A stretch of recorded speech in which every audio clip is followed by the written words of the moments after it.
earthygoddessmumma. This is the full moon in Sagittarius reading. I'm going to briefly describe the aspects and then I'm going to be very concise because I want these to be short and succinct so I can upload them quickly, because it takes a really long time to upload each individual video from where I live in the bush. So yeah, this is a full moon in Sagittarius on the 17th of June, which is Monday. It's at 25 degrees. Sagittarius is the teacher, the philosopher, the adventurer, the freedom seeker, you know, very sovereign, very autonomous, very expansive. It's a mutable sign, so it's flexible and flows, feels into the widest perspective, the broader picture of what life really is. Very jovial, gregarious is the word that comes to mind, optimistic. And with Jupiter, Jupiter rules Sagittarius, and it's conjunct to the moon, obviously. So, you know, Jupiter's the planet of expansion. It's huge energy. So it magnifies all the qualities of Sagittarius. It's about, you know, generosity. The flip side of Sag, they can be blunt. They don't care what people think of them. Can be just a little bit too upfront. But it's beautiful because Mercury and Mars is in Cancer, and there's a trine at the moment with Neptune as well. Neptune and Pisces, all water. So there's that nurturing, ethereal, compassionate balance to this full moon. And that's the card I want to read, is Temperance. It's the card of Sagittarius, and I just thought it would be a perfect opportunity. Actually, no, what I'm going to do is I'm going to post the Temperance card on my Instagram account, so to keep this really short. So if you want to see the card in the tarot that signifies Sagittarius, go to my Instagram channel, earthygoddessmumma, and yeah, I will post Osho's, Osho's depiction of what balance and temperance means. But it's because we've got Saturn and Pluto in Capricorn, and both of those, they're heavy, they're serious. It's not the opposite sign. Obviously, the opposite sign of Sagittarius is Gemini. Gemini's in the mind. Sagittarius is the fire, to fire those arrows and chase after them. Can be kind of scattered, can be kind of fickle, because there's just so much movement, so much fire, wants to chase every arrow you fire. So just be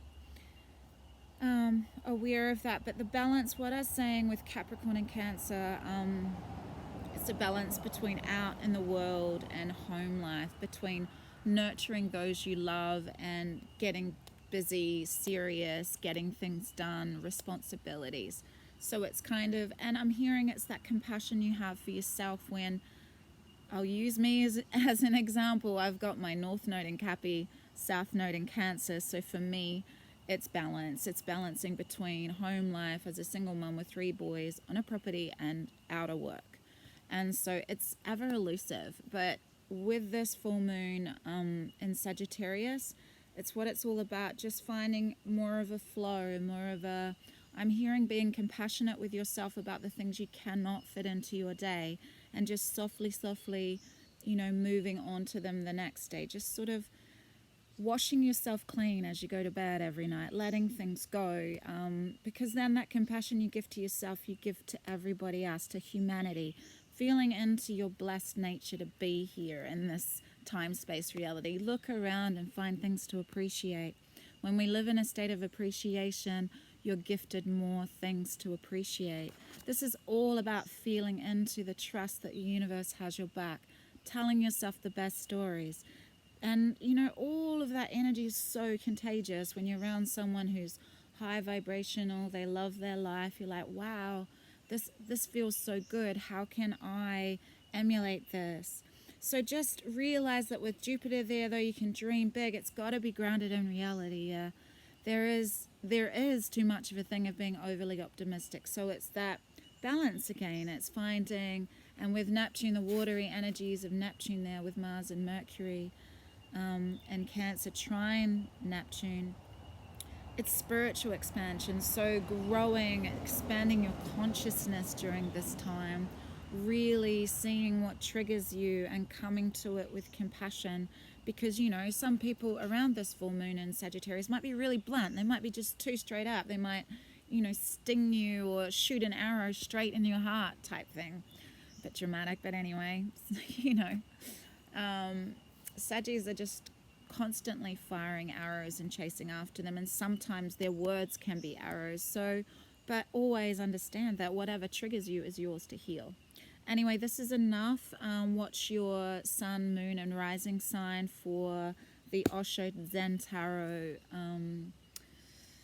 The energy through those cards about what's happening for each astrological sign during this full moon in Sagittarius. I love you so much, and thank you for supporting me and being here with me. I am so grateful to each and every one of you.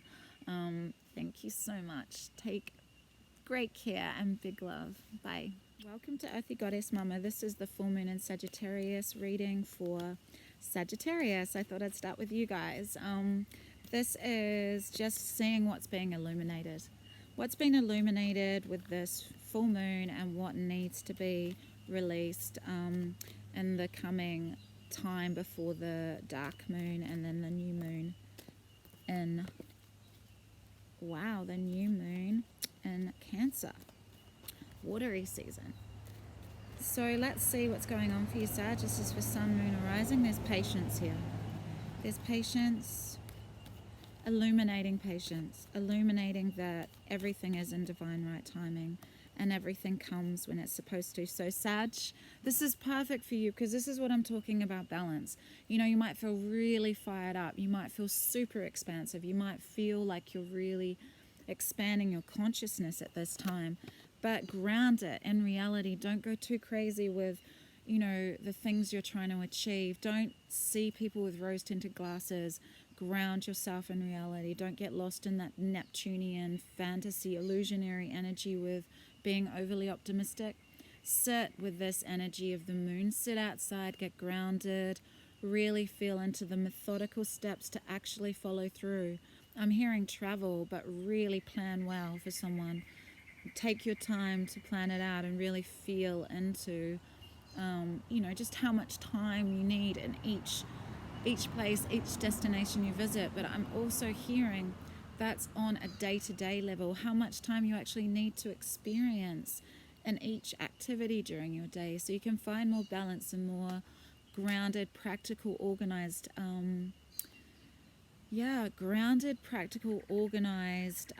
flowing energy. So it's just really easing with the earth and the fire, just finding that middle ground. I'm hearing temperance because the sun's here.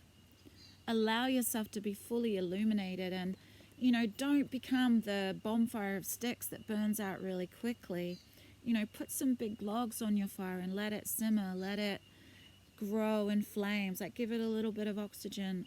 Make those micro movements towards where you want to go. Don't rush off and burn out too quickly. I love you, Sag. See ya.